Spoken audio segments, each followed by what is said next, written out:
നീ ആൾക്കാരോട് സത്യം പറയണം. നമ്മളെക്കുറിച്ചുള്ള സത്യങ്ങളല്ലാതെ ഇപ്പൊ നമ്മുടെ കയ്യിൽ ഒന്നുമില്ല.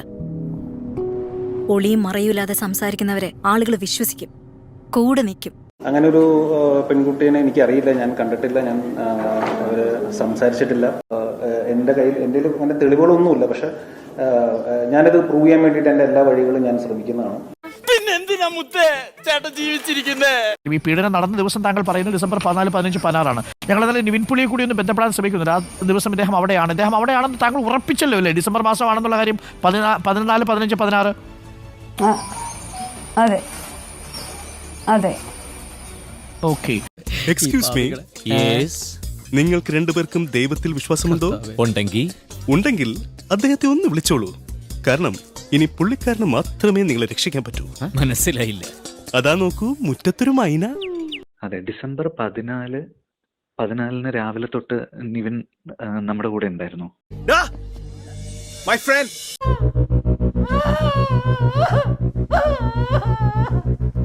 സംഭവം പൊളിഞ്ഞായിരുന്നു. നീ വെച്ചേരെ. എന്തോന്ന് പൊളിഞ്ഞു? നീ വെച്ചേ. പൊളിഞ്ഞു? നീ തങ്കപ്പനല്ല, പൊന്നപ്പനല്ല, പൊന്നപ്പൻ. അപ്പൊ ശരി, നിന്നെ പണി നടക്കട്ടെ. നമുക്കപ്പോ ഈ ക്രൗഡും ഉണ്ടല്ലോ, ക്രൗഡായിട്ട് അഭിനയിക്കുന്ന ആളുകളും ഒക്കെ ഉണ്ട്. അപ്പം നിങ്ങൾക്ക് ഇത് പ്രൂവ് ചെയ്യാൻ വലിയ മെനക്കേടും ഉണ്ടാവില്ല. അപ്പൊ ഞാൻ തന്നെ അതിന്റെ ഡീറ്റെയിൽസ് തരാം. അപ്പൊ പുണ്യാളം കൊണ്ടുവന്ന ഇവനെ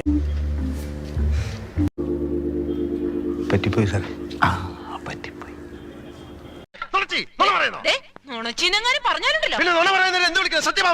നോക്കൂ, 14, 15 ആ ദിവസം ആ രാത്രി നിവിൻ പോളി കൊച്ചിയിലായിരുന്നു, ക്രൗൺ പ്ലാസയിലായിരുന്നു. അതിന്റെ തൊട്ടടുത്ത ദിവസം 15-ാം തീയതി ആലുവയിലായിരുന്നു. അവിടെ 2 ദിവസം ഷൂട്ടിൽ നിവിൻ ഉണ്ടായിരുന്നുവെന്ന് സംവിധായകൻ അരുൺ ഇപ്പോൾ നമ്മളോട് പറഞ്ഞത് സൈഫുനിസയും കേട്ട് കാണുമല്ലോ. ബെസ്റ്റ് തീരുമാനമായി. എന്നാൽ ഇനി ഞാനൊരു സത്യം പറയാം.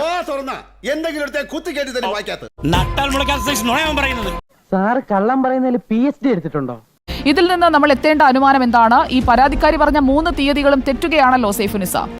ഇവളുണ്ടല്ലോ 10 രൂപ കൊടുക്കാന്ന് പറഞ്ഞ പൂരപ്പറമ്പിൽ പബ്ലിക്കായിട്ടിരുന്ന് മൂത്രമൊഴിക്കുന്ന കക്ഷിയാ. ഇവളത് വലിയ ഇഷ്യൂ ആക്കിയപ്പോൾ എനിക്ക് ഡൗട്ട് ഉണ്ടായിരുന്നു. എന്റെ കയ്യിലെങ്ങാനിപ്പൊ കിട്ടിയാണ്ടല്ലോ സാഗറേ.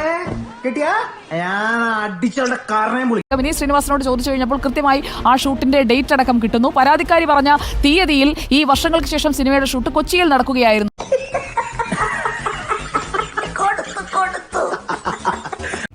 ഏതായാലും പടച്ചോനാണ് ഒരു കാര്യം തീർച്ചയാ.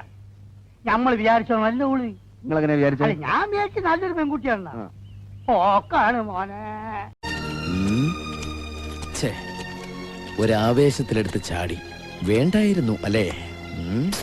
വിട്ടവളി ആന പിടിച്ചാ കിട്ടും. ഈ പെണ്ണുങ്ങൾക്കാണ് നിയമം സപ്പോർട്ടെന്നും പറഞ്ഞേ ഈ രണ്ടും പറ്റൂലെന്നുള്ള ഇവിടെ നടക്കൂലേ? എന്തായാലും 8 പണിയായി പോയി. അവള് 3 ദിവസത്തേക്ക് ഉറങ്ങൂല.